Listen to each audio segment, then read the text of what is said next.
We'll dive into that.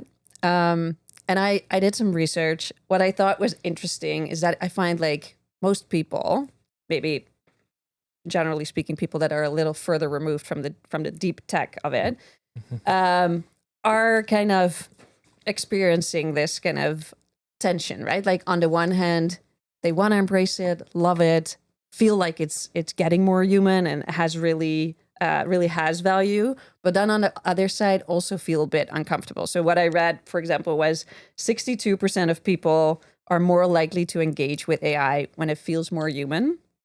But then at the same time, 73% of people feel uncomfortable once they find out that they have been interacting with AI instead of a human. So it's a bit like, where are we at? And I think we share this feeling of like it's feeling more human. It's responding more in a way that sounds like emotional, seems like empathy. I'm just wondering, like, how much of that is real? Is it what we put into it and we just get it back? Is it really starting to think and feel? So why don't we just start with you? Okay, like what is the technology capable of today? Like where are we? Yeah, absolutely.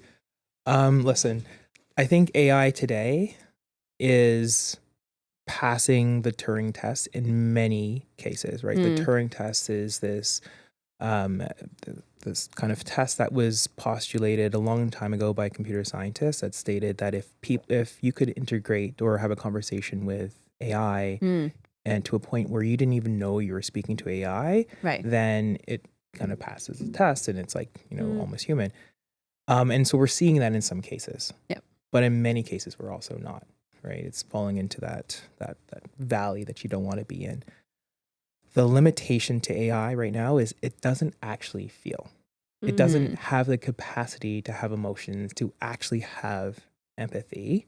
It is trained on a large amount of data, Yeah. leveraging mathematical equations and statistical analysis. And it is a prediction machine. It is really taking the context of what you provide it, and it is predicting what is the next word that it should say to you. And then based off of that word that it's randomly chosen, it's predicting the next word and the next word. So it's not inferring and pulling it all together and actually having an emotional response. It can't. It doesn't have emotions. It doesn't have empathy and feelings. So what you are seeing is the results of the data and like the large data sets that it's been trained on.